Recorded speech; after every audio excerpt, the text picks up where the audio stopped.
Teorías del sistema nervioso. ¿Pero qué es el sistema nervioso?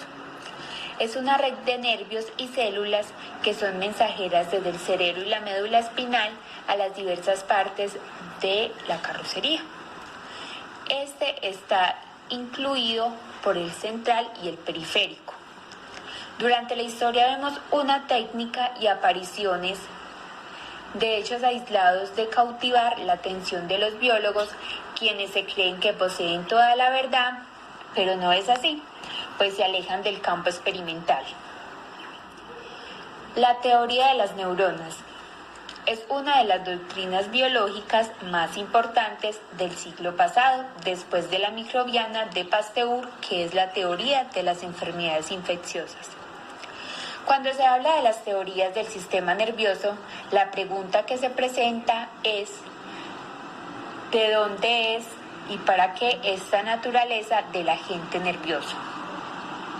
Es ahí donde, según este artículo, el siglo antepasado, después de haberse señalado las leyes de propagación de la electricidad por frote y el fluido nervioso, que decía que era igual al fluido eléctrico, o a mediados del siglo pasado, cuando justificaron la comparación del sistema nervioso a un aparato telegráfico cuyos hilos conductores serían nuestros nervios periféricos.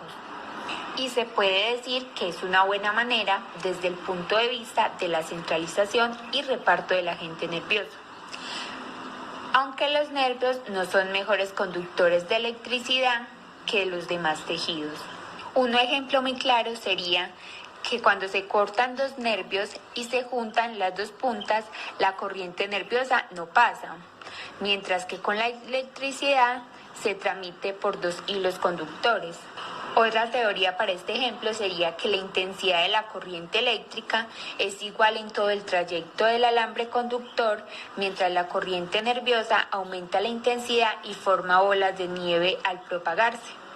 Uno de los estudios más importantes fue realizado por los hermanos Herwig, quienes realizaron un estudio sobre el aparato neuromuscular de las medusas, donde identificaron que en ciertas especies de medusas las células sensibles son a la vez motoras.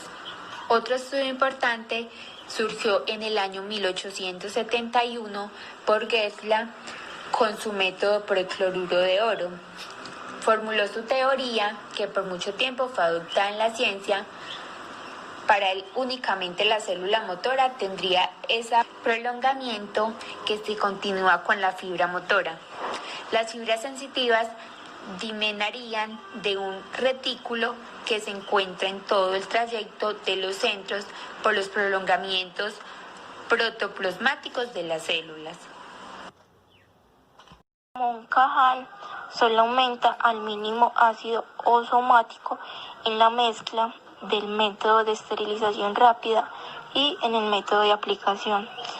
Este publicó los hallazgos técnicos de Horky en el mundo biológico. Muchos de sus experimentadores lo aplican a la investigación de sistemas.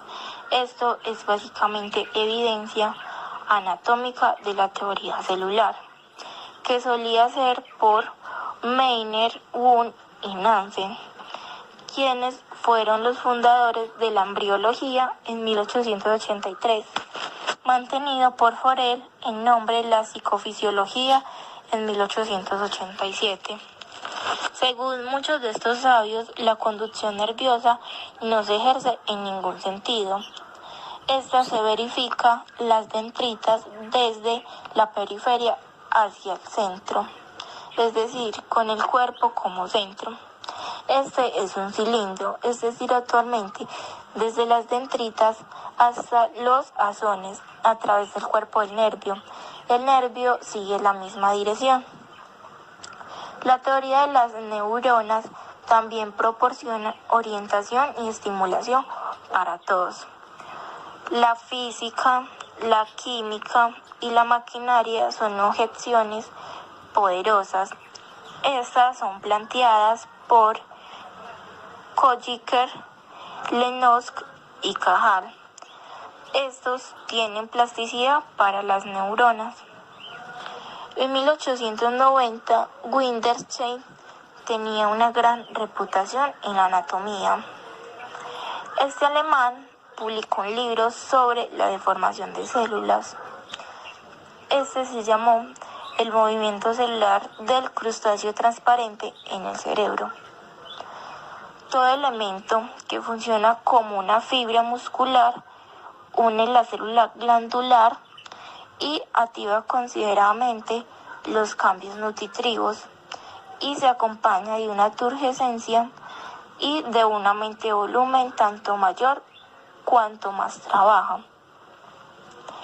En el campo de la patología, para explicar el número de las emociones tales como histeria, parálisis y anestesia, entre otros, filosóficamente, y los comportamientos del sueño son de explicar psicológicamente. Para Tanzi, mientras más se ejercita una neurona por el aumento del volumen, mejor franqueables serán las distancias entre sí. De ahí que las excitaciones son más rápidas y gracias a ello se adquiere la habilidad del músico para la coordinación de sonidos, la del poeta para combinar las imágenes en sonoras estrofas o el perfeccionamiento de cualquier otro arte. Todo esto producto de las relaciones entre neuronas y su íntimo ejercicio funcional, ya que aparece la sinapsis, que es la transmisión de impulsos nerviosos entre dos neuronas, y esta se establece normalmente entre la parte terminal de un axón y el cuerpo o las dendritas de otra neurona. Respecto a la función de la neurona, se le considera como una especie irritable celular, puesto que todos los elementos nerviosos, desde la célula piramidal del cerebro hasta los cuernos medulares, están constituidos por una misma sustancia que funciona de idéntico modo, aunque existan entre ellos la mayor diversidad de formas. Cabe aclarar que no hay neuronas motoras, puesto que asimismo no habría glandulares. Las distintas funciones, sensaciones, movimientos, secreciones se deben a los epitelios sensoriales, fibras musculares y epitelios glandulares en los cuales terminan. De ahí se adoptó esta nueva clasificación de neuronas receptores, destinadas a recibir las impresiones del mundo exterior, neuronas racionales, los cuales traducen estas impresiones en movimientos, y neuronas de asociación, que son las que nos permiten.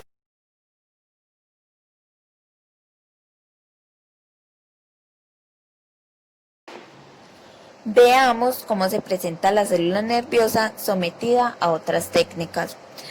Es indudable que uno de los primeros adelantos se debe a la de Niels. Fleming fue el que inició el hecho de que la célula nerviosa, tratada por los colorantes básicos y neutros de anilina en caliente, presentan un aspecto manchado como la piel de tigre o pavimento de mosaico. Pero fue Niels quien lo estudió mejor, de ahí que a la técnica se le dé su nombre, y a cada una de las manchas, corpúsculos de Niels, elementos cromatófilos, cuerpos trigoideos por los alemanes. La existencia real de estos cuerpos intrahabitan y su significación funcional han sido muy discutidos, de tal suerte que existe sobre ellos una rica literatura biológica. En las células fusiformes ellos también lo son, a excepción de dos triangulares, colocados hacia los polos del núcleo. Los unos se disponen a continuación de los otros, de tal modo que las células fusiformes parecen bucles de cabello, como hemos tenido ocasión de observarlo en nuestras preparaciones. Si se estudian los elementos cromatófilos con un fuerte aumento, se ve que están constituidos por granulaciones finísimas y por reacciones histoquímicas se ha comprobado que están constituidos por una sustancia nucleoproteica con menos fósforo que el ácido nucleico del núcleo, y por lo cual se consideran originados probablemente por los cambios del núcleo sobre el protoplasma. Algunos investigadores, entre ellos Hardy, han considerado los gránulos de Niels como manifestación de alteraciones cadavéricas de las células o resultados ficticios de los líquidos fijadores y colorantes.